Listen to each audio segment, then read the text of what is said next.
Merry Christmas. 3 years ago, I decided to commit the Dr. Seuss How the Grinch Stole Christmas poem to memory.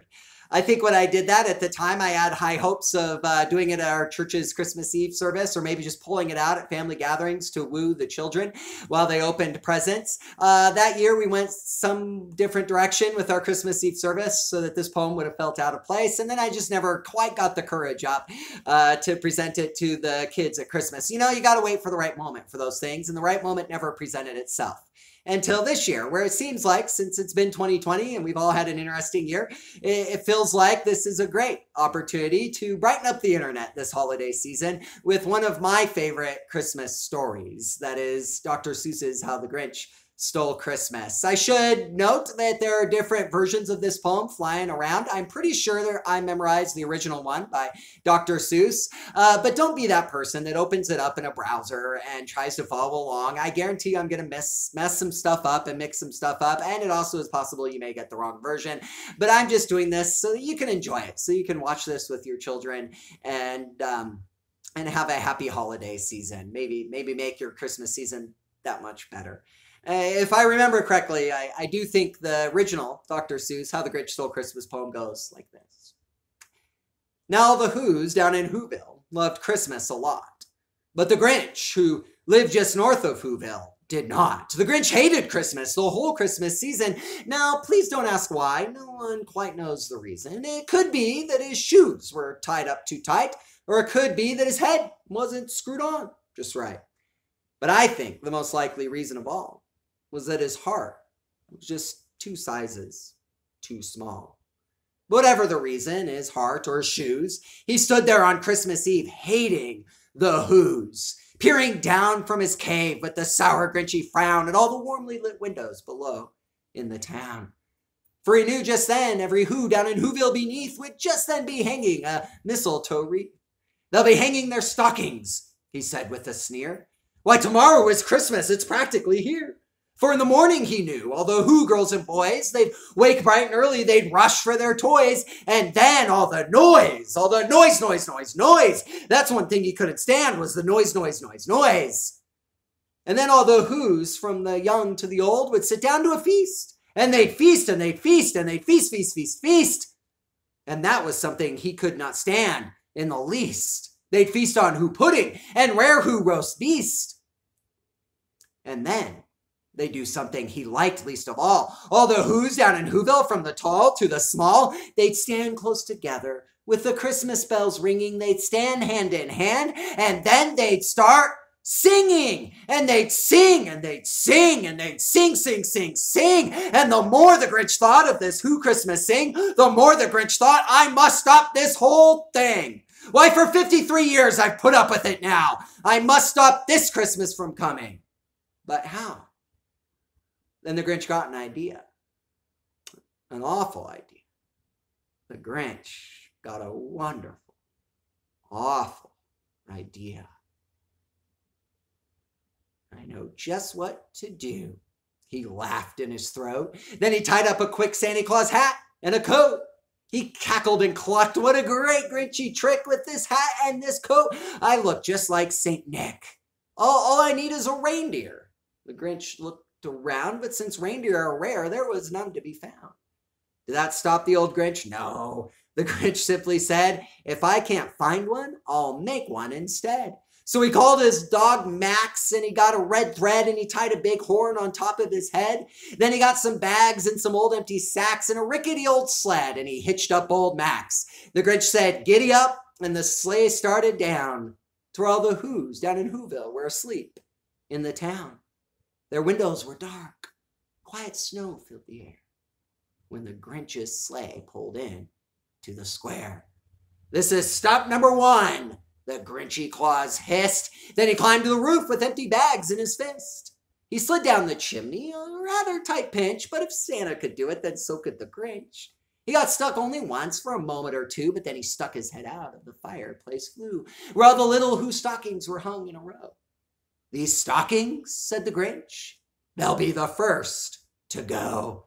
Then he slithered and slunk with a smile most unpleasant. Around the whole room he took every present, pop guns and bicycles, roller skates and drums, checkerboards, tricycles, popcorn and plums. He shoved them in bags, then the Grinch very nimbly, he shoved those bags one by one up the chimney. Then he slunk to the icebox, he took the Who feast. He took the Who pudding and the rare Who roast beast. He cleaned out the icebox as quick as a flash. Why, that old Grinch even took the last can of Who hash. He shoved them all up the chimney with glee. And now, said the Grinch, I'll shove up the tree. He grabbed the tree and he started to shove when he heard a small sound, like the coo of a dove. He turned around quick and he spied a small Who, little Cindy Lou who was not more than 2. The Grinch had been caught by this tiny Who daughter who had just gotten out of bed for a cup of cold water. She stood there staring and said, Santa Claus, why? Why are you taking our Christmas tree? Why? Well, that old Grinch was so sly and so slick. He thought up a lie and he thought it up quick. Why, my sweet little tot, the fake Santa Claus lied. There's a light on this tree that won't light on one side. So I'm taking it back to my workshop, my dear. I'll fix it up there and I'll bring it back here. Well, the fib fooled the child and he patted her head and he gave her some water and he sent her to bed. And when she was safe asleep in bed with her cup, he went to the chimney and he shoved the tree up. Then the Grinch went up himself, the old liar, and all he left on the walls were some hooks and some wire. And the only bit of food he'd left in the house was a crumb that was much too small for even a mouse. And then he did all the same to all the other Who houses, leaving crumbs much too small for even the Who mouses. And it was 1:15 dawn, with all the Who still in bed, all the Who still a snooze, when he packed up his sled, packed it up with the presents, the ribbons, the wrappings, the tags, and the tinsel, the trimmings, the trappings. Then 3,000 feet up the side of Mount Crumpet, he took it all to the tip-top to dump it. Pooh-pooh to the Who's, he was Grinchishly humming. They'll be finding out now that Christmas isn't coming. They'll get out of bed in a moment or two. Their mouths will hang open, and I know just what they'll do. All the Who's down in Whoville will all go boo-hoo. That's the sound, said the Grinch. I simply must hear. So he paused, and he put his hand to his ear. And he did hear a sound coming over the snow. It started in low, and it started to grow. But this sound wasn't sad. This sound sounded merry. It couldn't be so, but it was merry, very. The Grinch stared down at Whoville. The Grinch popped his eyes, for what he saw was a stunning surprise. All the Who's down in Whoville, the tall and the small, were singing without any presents at all. He hadn't stopped Christmas from coming. It came. Somehow or other, it came just the same. He stood with his Grinch feet ice cold in the snow, puzzling and puzzling. How could it be so? It came without ribbons. It came without tags. It came without packages, boxes, or bags. He puzzled 3 hours till his puzzler was sore. But then the Grinch thought of something he had not thought of before. Maybe Christmas, thought the Grinch, doesn't come from a store. Maybe Christmas, he thought, means a little bit more. Well, what happened then? Well, in Whoville, they say that the Grinch's heart grew 3 sizes that day. And as soon as his heart and his chest didn't feel quite so tight, he whizzed in his sled through the bright morning light. He brought back the presents, he brought back the feast, and why, he himself, the Grinch, even carved the rare Who roast beast. I love that story. One of my favorites, but I have a lot of favorites this time of year. I love how it so perfectly captures the power of joy and the contentment that says, if I have a lot or if I have a little, I'm going to rejoice all the same. Also captures the power of community, the power of people coming together, standing close together, and singing. And it captures how things like joy and singing can change a person's heart. I love that. I'll be honest, there's a few other stories I love this time of year. I love what had to have been the basis for the Grinch, which is the Christmas Carol by Charles Dickens. Oh, I love that story. I love how these three angels, back then they called them ghosts, visit Scrooge on a Christmas Eve night and help him process his past and take a better look at the present in order to build a better future. I love that. I love the moment where he throws the windows open, much like the Grinch rides his sled down, throws open the windows and wishes everybody a Merry Christmas. I love it. I'll be honest, there's even a couple other stories I love this time of year. I love the story of the suburban dad who wants his family to have the best family Christmas vacation possible. And I love watching over 2 hours as his utopian dream for a family Christmas vacation grounds out in the cold, hard reality of life. Oh, I love that story because I've been there. I'm an optimist and a utopiast. I love that story.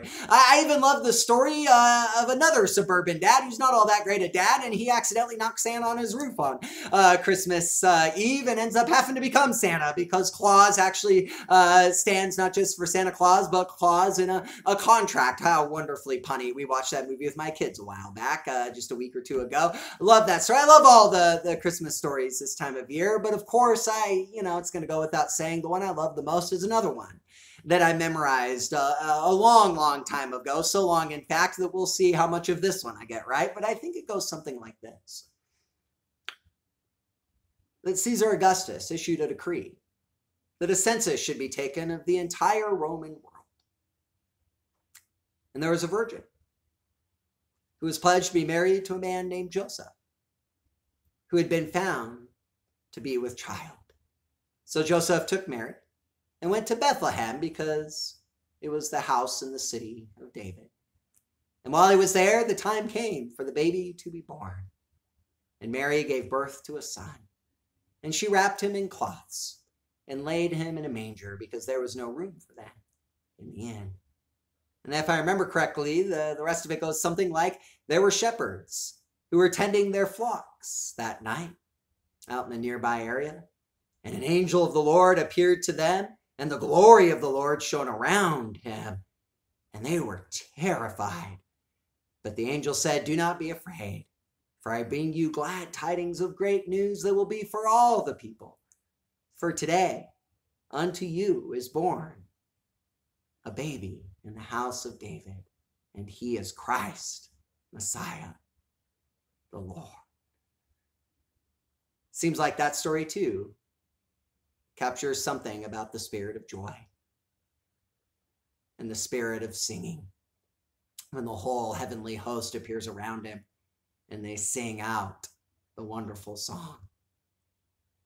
Seems to me that if Christmas means a little bit more, that it means something to all of us poor, lonely shepherds, wandering the paths of this world, navigating the treacherous terrain of our lives. And as it says, and as multiple songs sing, he is Emmanuel, God with us. I hope that you experience some of the joy of Emmanuel, God with us, this holiday season. Merry Christmas and Happy New Year too.